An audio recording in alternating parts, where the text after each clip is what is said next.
కర్ణాటకతో పాటు తెలుగు రాష్ట్రాల్లో ప్రకంపనలు రేపుతున్న బెంగళూరు రేవ్ పార్టీలో సంచలన విషయాలు బయటకొస్తున్నాయి. పలువురు సినీ రాజకీయ ప్రముఖులు ఈ పార్టీలో పాల్గొన్నారని పోలీసులు గుర్తించారని తెలుస్తోంది. రేవ్ పార్టీలో మొత్తం 126 మంది పాల్గొన్నారని చెబుతున్నారు. పోలీస్ స్టేషన్లో ఉన్న నిందితుల నుంచి మెడికల్ టీమ్స్ శాంపిల్స్ సేకరించారు. రేవ్ పార్టీ నిర్వాహకుడు వాసుతో పాటు మరో 4గురిని పోలీసులు అరెస్టు చేశారు.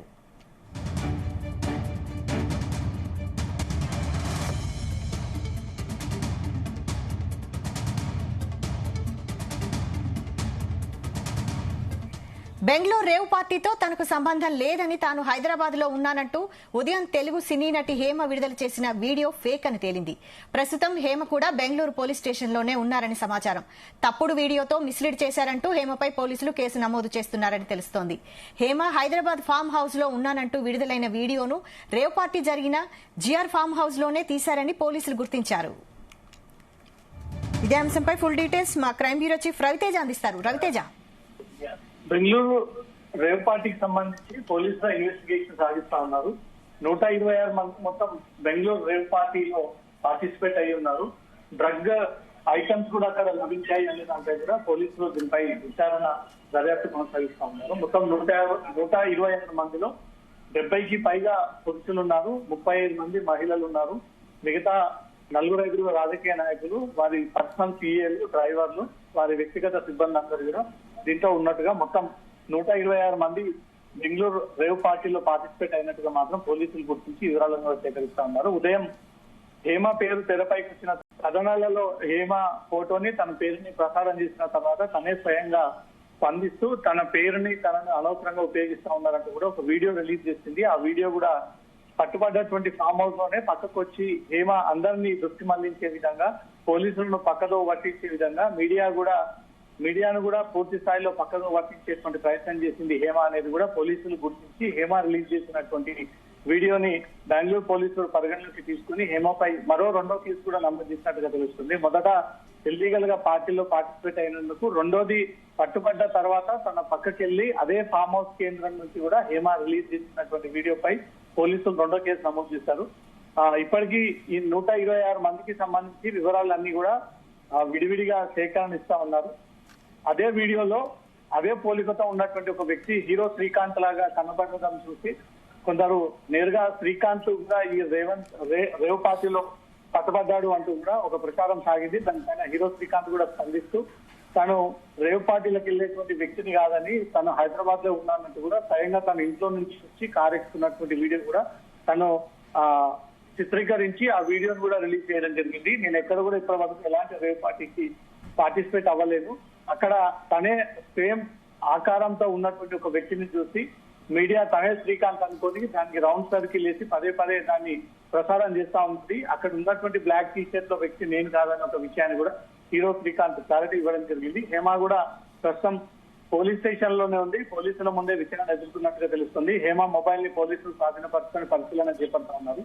ఆ తర్వాత డ్రగ్స్ ఎక్కడి నుంచి వచ్చాయి, ఇంత మేరకు డ్రగ్స్ ఇక్కడ సరఫరా జరుగుతున్నట్టుగా పోలీసులకు ముందుగానే ఇన్ఫర్మేషన్ ఉందా లేదా, ప్రతి వీకెండ్స్ లో వారానికి 2 సార్లు ఇక్కడ వీకెండ్స్ పార్టీలు కూడా చేపడతామన్నట్టు కూడా పోలీసుల ఇన్వెస్టిగేషన్ లో బయటపడింది. పోలీసులకు పట్టుబడినటువంటి గోపాల్ రెడ్డి, ఈ వాసు అనే వ్యక్తుల నుంచి కూడా పూర్తి వివరాలు సేకరించేటువంటి ప్రయత్నాలు జరుగుతా ఉన్నారు. రైట్, అయితే నిందితుల నుంచి శాంపిల్స్ సేకరించారు కదా, మరి డ్రగ్స్ తీసుకున్నట్టు తేలితే వారిపై తదుపరి చర్యలు ఏ విధంగా తీసుకునే అవకాశం ఉంది?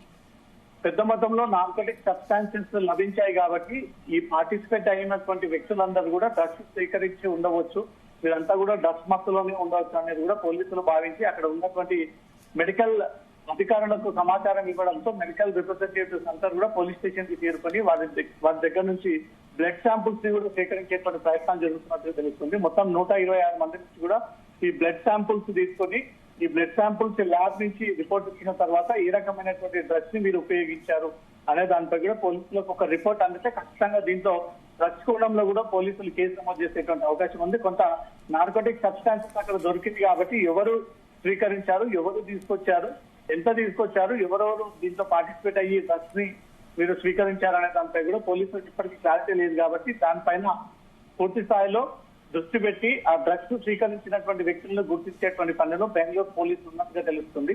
మెడికల్ కిట్ అంతా కూడా తీసుకొచ్చి వాళ్ళందరి నుంచి కూడా బ్లడ్ శాంపుల్స్ తీసుకొని దాని ద్వారా ల్యాబ్ నుంచి వచ్చేటువంటి రిపోర్ట్ ని బట్టి వీరందరి పైన ఎన్డీపీఎస్ యాక్ట్ డ్రగ్స్ కేసులు కూడా వీరి పైన నమోదు చేసేటువంటి ఆలోచనలో పోలీసులు ఉన్నట్టుగా తెలుస్తుంది. ఇంకా చాలా మంది సెలబ్రిటీలు ఉన్నారు, కొంతమంది రాజకీయ నాయకులు ఉన్నారు. రేవ్ పార్టీ పేరుతో ఇతర రాష్ట్రాల నుంచి, తెలుగు రాష్ట్రాల నుంచి వెళ్ళినటువంటి అమ్మాయిల పేర్లను కూడా పోలీసులు స్వీకరించి దాన్ని ప్రెస్ నోట్ రూపంలో ఆ పేర్లన్నీ కూడా వెల్లడించేటువంటి అవకాశాలు కనబడతా ఉన్నాయి. ఇప్పటికీ హేమ పేరు తెరపైకి వచ్చింది. హేమ తను కాదు లేదు అంటూ మాత్రం ఉదయం వీడియో రిలీజ్ చేసింది. కానీ ఉంది హేమ అంటూ మాత్రం పోలీసులు ఒక అఫీషియల్ బైట్ కూడా రిలీజ్ చేయడం జరిగింది. పట్టుబడ్డటువంటి హేమ తమ ఆధీనంలో ఉంది, తన అదుపులో ఉంది అనే ఒక విషయాన్ని కూడా ఉన్నత పోలీసు అధికారులు కన్ఫర్మ్ చేయడం జరిగింది. ఇప్పుడు మెడికల్ టెస్ట్ ద్వారా వీళ్ళు డ్రగ్స్ పొందినట్లయితే ఖచ్చితంగా వీరందరిపై కూడా ఎన్డీపీఎస్ యాక్ట్ కింద కూడా కేసు నమోదు చేసేటువంటి ఆలోచనలో ఉన్నట్టుగా సమాచారం అందుతుంది. వైశాలి, అయితే హేమ విడుదల చేసిన ఫేక్ వీడియోపై కూడా ఎలాంటి చర్యలు తీసుకునే అవకాశం ఉంది? ఇంకా తను పోలీసులకు పట్టుబడ్డ తర్వాత ఇటు మీడియాలో అనేక కథనాలు హేమపై ప్రసారమైనటువంటి వెంటనే తను అక్కడే ఉండి పక్కకు వచ్చి తను హైదరాబాద్ లో ఉన్నాను, బెంగళూరు డ్రగ్స్ కేసుకి తనకు సంబంధం లేదు, అనవసరంగా తన పేరుని తన ఫోటోని అనేక రకాలుగా ఉపయోగిస్తూ ఉన్నారు, దీంతో తనకు సంబంధం లేదు అంటూ మాత్రం పూర్తిగా అటు మీడియాని, పోలీసుల్ని, తెలుగు ప్రజలందరినీ కూడా పక్కతో పట్టించేటువంటి ప్రయత్నం చేసినందుకు పోలీసులకు ఆ విషయం చేరడంతో ఆ వీడియోని హేమ మొబైల్ నుంచి డిలీట్ చేసి హేమ మొబైల్ ని స్వాధీనం పరుచుకొని తనపై మరో కేసు కూడా నమోదు చేసినట్టుగా తెలుస్తుంది. కేసు ఇన్వెస్టిగేషన్ లో భాగంగా ఒక అనుమానితురాలు పోలీసులకు దొరికినప్పుడు అక్కడి నుంచి పోలీసులు అనుమతి తీసుకొని బయటికి రావాల్సి ఉంది, లేదా తన పాత్ర లేదంటూ కూడా పోలీసులు తిరిగి పంపించినప్పుడు ఈ బయట రిలీజ్ చేయాల్సినటువంటి హేమ పోలీసుల అదుపులో ఉన్నప్పుడే అక్కడ డ్రగ్స్ పై ఒక పక్క కేసు ఇన్వెస్టిగేషన్ నడుస్తున్నటువంటి క్రమంలో తనే స్వయంగా ఈ వీడియో రిలీజ్ చేయడంపై మాత్రం పోలీసులపై నమ్మకం పోతుంది. ఇన్వెస్టిగేషన్ లో అడ్డంకులు ఏర్పడేటువంటి అవకాశం ఉంటుంది. కాబట్టి దీనిపైన మళ్ళీ హేమ రెండో కేసు ఎఫ్ఐఆర్ నమోదు చేసినట్టుగా తెలుస్తుంది. అదే ఫామ్ హౌస్ లో పట్టుబడ్డటువంటి హేమ కొంత పక్కకు వచ్చి అదే చెట్టు పక్కన తన తెలిసినటువంటి వ్యక్తి ద్వారా తన మొబైల్ నుంచి ఆ వీడియో తీపించి తిరిగి మీడియాకు పంపించి దాని ద్వారా తనకు సంబంధం లేదంటూ కూడా తనకు ఈ వ్యవహారంతో ఎలాంటి బాధ్యత సంబంధం లేదు అనే ఒక ప్రచారం చేయబోయింది. కానీ పోలీసులకు చివర తను ఉన్నట్టుగా కూడా కన్ఫర్మ్ అవ్వడంతో హేమ మొబైల్ ని గుంజుకొని అదే పోలీస్ స్టేషన్ లో గుర్తుపెట్టి ఆమెని ఎంక్వైరీ చేసినట్టుగా తెలుస్తుంది.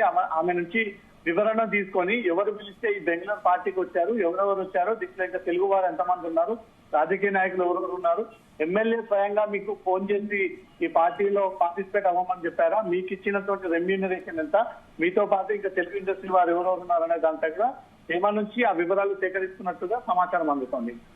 Right, thank you Raviteja.